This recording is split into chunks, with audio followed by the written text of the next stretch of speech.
TG express news కి స్వాగతం. నేను సంధ్య. ముందుగా ముఖ్యాంశాలు. నేడు ప్రతి భారతీయుడు 21వ శతాబ్దంలో వీక్షిత్ భారత్ను నిర్మించేందుకు అవిశ్రాంతంగా కృషి చేస్తున్నాడు ప్రధాని మోదీ. మెగా డిఎస్సీపై సీఎం చంద్రబాబు ఆసక్తికరమైన వ్యాఖ్యలు. మిర్చికి 11,600కు పైగా మద్దతు ధర ఇవ్వాలని కేంద్రాన్ని కోరాం రామ్మోహన్ నాయుడు. వైకాపా నేత సజ్జల కుటుంబ సభ్యుల ఎస్టేట్ భూములపై సర్వే. సోల్ లీడర్షిప్ కాన్క్లేవ్ యొక్క మొదటి ఎడిషన్ ఉద్దేశించి పీఎం మోదీ ప్రసంగించారు. మరియు వీక్షిత్ భారత్ 2047 సౌల్ సంప్రదాయం ప్రకృతిని కలిపే సంస్థ కొత్త తరం ప్రామాణికమైన నాయకులను రూపొందించే లక్ష్యంతో నడిచింది. యువశక్తిపై స్వామి వివేకానందకున్న నమ్మకంతో స్ఫూర్తి పొంది ప్రపంచవ్యాప్తంగా అన్ని రంగాలకు నాయకత్వం వహించేందుకు ఇది వ్యక్తులను శక్తినిస్తుంది.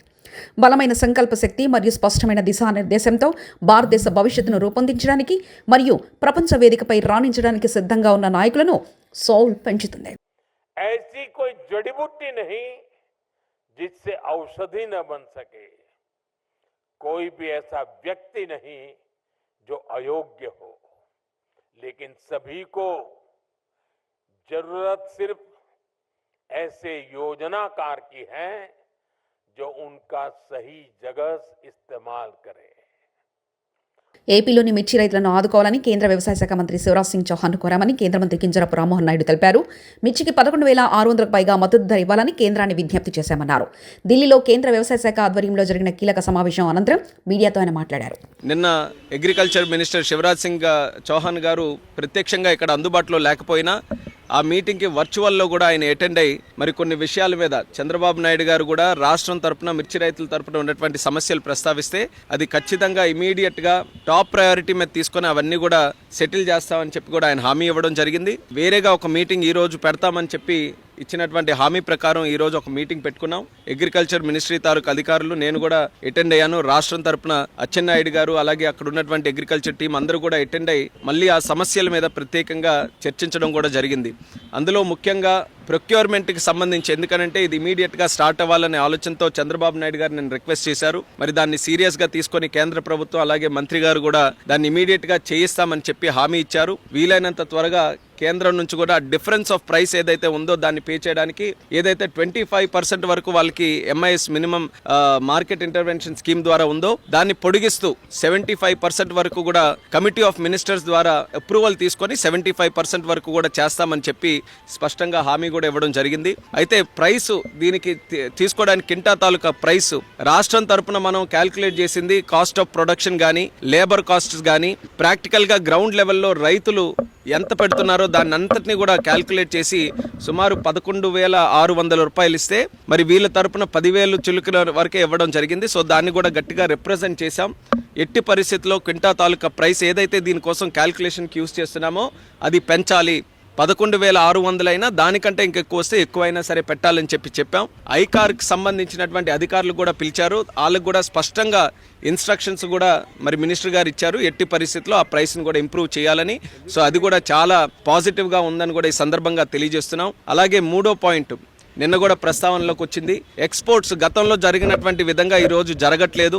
దానికి ఇంటర్నేషనల్ జియోపొలిటికల్ ఇష్యూస్ కొన్ని ఉన్నాయి. అయినప్పటికీ కూడా ఎక్స్పోర్ట్స్ని మళ్ళీ మనం ఎలా ప్రోత్సహించాలి అనే ఆలోచనతో దాని మీద కూడా కొన్ని నిర్ణయాలు చర్చలో వచ్చాయి. ఆ నిర్ణయాలని ఏ రకంగా అమలులోకి తీసుకొని రావాలన్న దాని మీద రాష్ట్రంలోనే ఎక్స్పోర్ట్స్కి సంబంధించి ఎక్స్పోర్టర్స్ దీనికి ఈ యొక్క చిల్లీ ఫీల్డ్కి సంబంధించిన ఎక్స్పోర్టర్స్ కానీ ఎఫ్పిఓస్ కానీ రైతులు కానీ అందరినీ కూడా కూర్చొని పెట్టి వాళ్ళ ద్వారానే సమస్యలు ఏమున్నాయో తెలుసుకొని దానికి హెల్ప్ చేసే విధంగా చర్యలు తీసుకోవాలని ఒక నిర్ణయం తీసుకున్నాం. మిర్చి రైతులతో ఒక ప్రత్యేక మీటింగ్ ఎక్స్పోర్టర్స్తో కూడా పెట్టి దీనికి ఉన్నటువంటి సమస్యలు ఇప్పుడు ఇమీడియట్గా ఎక్స్పోర్ట్స్ పెంచడానికి ఏంటి, లాంగ్ టర్మ్లో కూడా మిర్చి రైతుల తాలూకా ఆదాయం పెరిగే విధంగా ఎక్స్పోర్ట్స్ని ఏ రకంగా మనం ఇంటర్నేషనల్ మార్కెట్కి లింక్ చేయాలి. ఈ రెండింటి మీద కూడా ఒక సదస్సు అక్కడ పెట్టి దాని ద్వారా వచ్చినటువంటి సజెషన్స్ ఏవైతే ఉంటాయో దాన్ని కూడా మనం అమలు చేస్తామని చెప్పి మంత్రి గారు అయితే స్పష్టంగా హామీ ఇవ్వడం జరిగింది. దీన్ని ఇమీడియట్ గా కేంద్ర ప్రభుత్వం నుంచి డబ్బులు తెచ్చి ఆ డిఫరెన్స్ ఆఫ్ ప్రైస్ ఏదైతే ఉంటుందో మార్కెట్ కి గానీ ఈ రోజు ఉన్నటువంటి కాస్ట్ ఆఫ్ ప్రొడక్షన్ ఈ రెండింటికి తేడా ఉన్నది కేంద్ర ప్రభుత్వం భరించి ఇస్తుందని చెప్పి స్పష్టంగా హామీ ఇవ్వడం జరిగింది. దీన్ని ఎంత త్వరగా వీలైతే అంత త్వరగా అమల్లోకి తీసుకొని రావడానికి ప్రొసీజరల్ గా ఏవైతే ఉన్నాయో వాటన్నిటి మీద డిస్కస్ చేసి ఇమీడియట్ గా ఆ స్కీమ్ ద్వారా చేయిస్తాం. ఐకార్ ద్వారానే మనం పెట్టినటువంటి ప్రైసే ఈ రోజు 11,600 పెట్టాం. ఐకార్కి అది మ్యాచ్ చేయమని చెప్తున్నాం. ఈరోజు కాస్ట్ ఆఫ్ ప్రొడక్షన్ మేము చాలా పక్కాగా క్యాలిక్యులేట్ చేసాం రైతుల ఒపీనియన్లు తీసుకొని. సో అంత ఉండాలి. ఇంకా అవకాశం ఉంటే లేబర్ కాస్ట్ ఇవన్నీ కూడా ఉన్నాయి. ఇప్పుడు కష్టాల్లో ఉన్నారు. ఏది ఇచ్చిన రూపాయి రైతుకే వెళ్తుంది కాబట్టి అవకాశం ఉంటే దానికన్నా పెంచమన్నాం. సో ఐకార్ ఆ ప్రాసెస్లో ఉంది. పాజిటివ్గా ఉన్నారు పెంచుతామన్న ప్రాసెస్. ప్రస్తుతానికి ఆంధ్రప్రదేశ్కి సంబంధించి ఇప్పుడు ఆంధ్రప్రదేశ్లోనే మనం అనుకుంటే గుంటూరు, పల్నాడు, కర్నూలు, రాయలసీమలో ఉన్నటువంటి రైతులందరికీ కూడా ఇది బెనిఫిట్ అవుతుంది కాబట్టి ప్రస్తుతం మనం ఇచ్చినటువంటి రిప్రజెంటేషన్ ఆంధ్రప్రదేశ్ రాష్ట్రం తరపున ఇచ్చాం. వైకాపా నేత సజ్జల రామకృష్ణారెడ్డి కుటుంబ సభ్యుల ఎస్టేట్ భూములపై అధికారుల బృందం సర్వే చేపట్టింది. ప్రభుత్వ అటవీ శాఖ భూములను ఆక్రమించారనే అభియోగాలపై సమగ్ర సర్వే నిర్వహించారు. వైఎస్ఆర్ జిల్లా సీకేదిన్నె మండలంలో చిత్తూరు కర్నూలు జాతీయ రహదారి పక్కన ఉన్న భూముల్లో రెవెన్యూ, అటవీ శాఖ ల్యాండ్ సర్వేయర్ల బృందాలు సర్వే చేపట్టాయి. అక్రమ కేసులు బనాయిస్తున్న వారి పేర్లు రాసి పెట్టుకోండి. రేపొచ్చేది మన ప్రభుత్వమే. 1కి 2 తిరిగిచ్చేద్దాం. వచ్చే ఎన్నికల్లో వైఎస్ జగన్ గారు చెప్పిన విధంగా 2.0 చూడబోతున్నాం.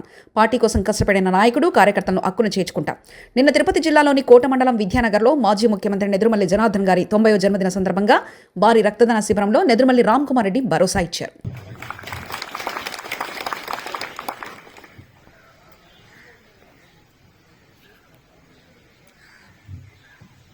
తొంభైవ జన్మదినం ఒక దశాబ్ద కాలం లేరు మన మధ్య.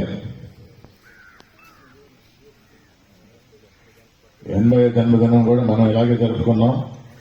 90 కూడా ఇలాగే. కానీ ఆయన ఆశయాల్ని వదలలేదు. ఆయన చూపించిన బాటను వదలలేదు.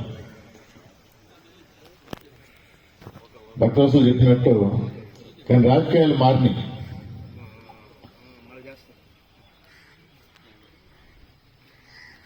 దానికి అనుగుణంగా నాయకులుగా మేము కూడా మారాలి కొంచెం. కానీ ఆయన చూపించిన క్రమశిక్షణ, ఆయన చూపించిన బాట వదలకుండా, అంటే నమ్ముకున్న వాళ్ళని, నమ్ముకున్న వారి కోసం ఎంత దూరమైనా వెళ్ళాలి. అది నాలో ఉంది.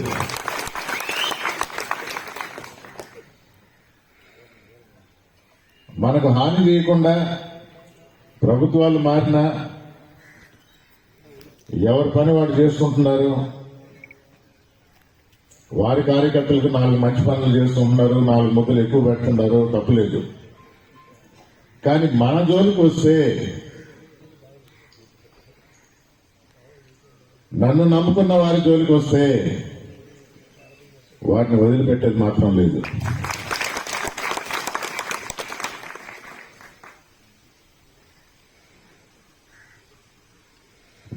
మంచితనం ఎల్లకాలం పనిచేయదంటారు.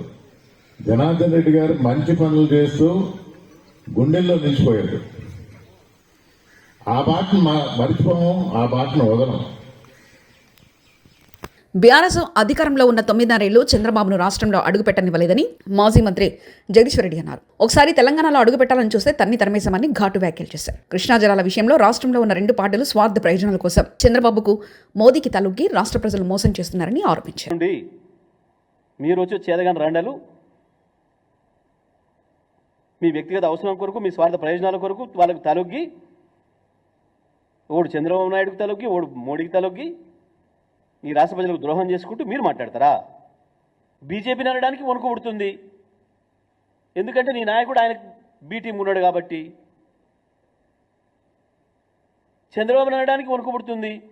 ఎందుకు? చంద్రబాబు ద్వారా పైరవి చేసి ముఖ్యమంత్రి పదవి తెచ్చుకుందామని పైన మోడీతో సఖ్యత కొరకు చంద్రబాబు దగ్గర లైన్ కడుతున్నారు మీ మంత్రులు.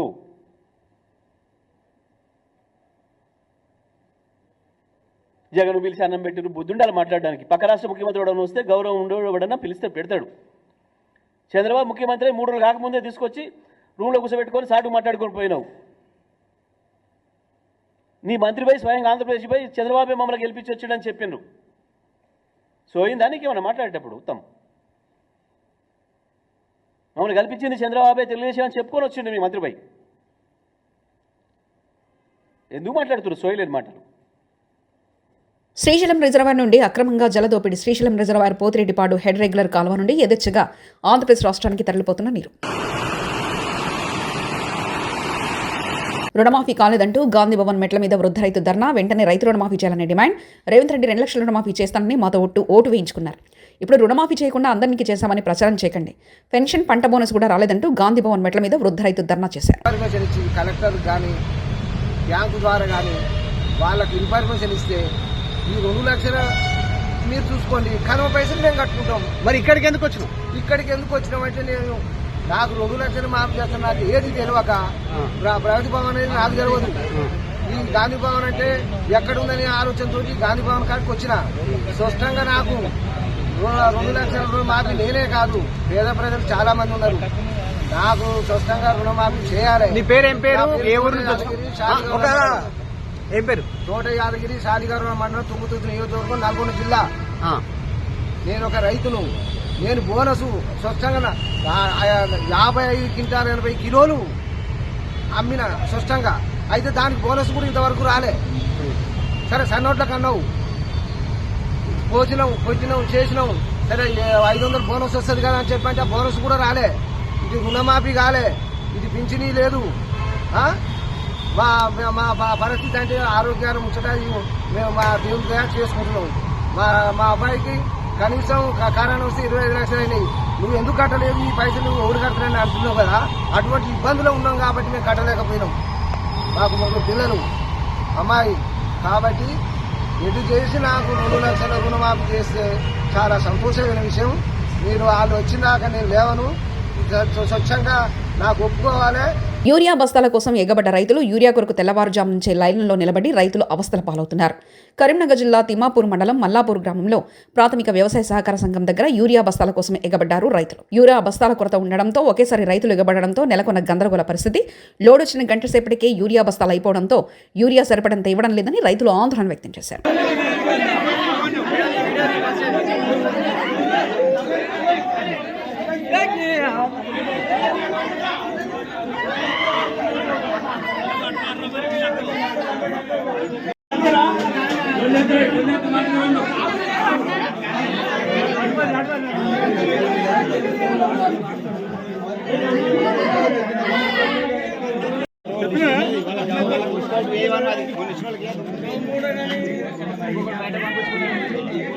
హోటల్ తాజ్ బంజారాను సీజ్ చేసిన జీహెచ్ఎంసీ అధికారులు 2 సంవత్సరాలుగా పన్ను చెల్లించడంలో తాత్సారం చేశారని, పలుమార్లు నోటీసులు జారీ చేసినా స్పందించలేదని, ఆఖరికి రెడ్ నోటీసులు సైతం జారీ చేశామని తెలిపిన ఏఎంసీ ఉప్పలయ్య నోటీసులకు స్పందించినందుకు హోటల్ తాజ్ బంజారాను సీజ్ చేసిన అధికారులు 2 సంవత్సరాలుగా హోటల్ తాజ్ బంజారా 1.40 కోట్ల పన్ను బకాయి ఉన్నారని తెలిపిన అధికారులు బంజాహిల్స్ రోడ్ నెంబర్ 1లో ఉన్న స్టార్ హోటల్ తాజ్ బంజారా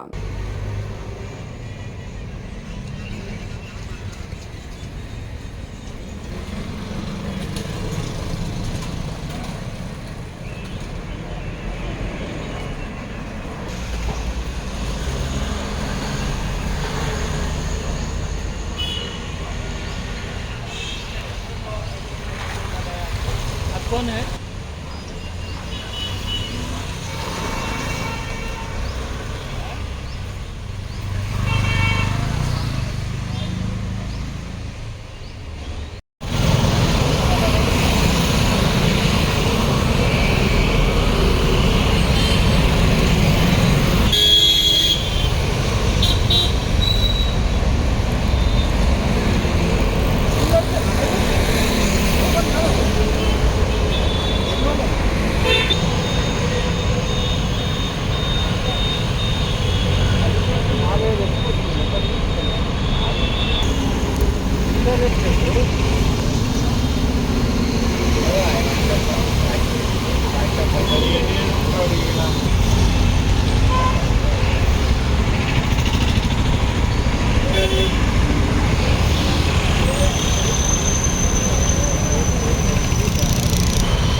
నేడు ప్రతి భారతీయుడు 21వ శతాబ్దంలో వీక్షిత్ భారత్ను నిర్మించేందుకు అవిశ్రాంతంగా కృషి చేస్తున్నాడు ప్రధాని మోదీ.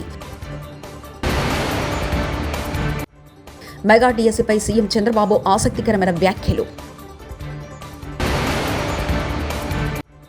మిర్చికి 11,600కు పైగా మద్దతు ధర ఇవ్వాలని కేంద్రాన్ని కోరాం రామ్మోహన్ నాయుడు.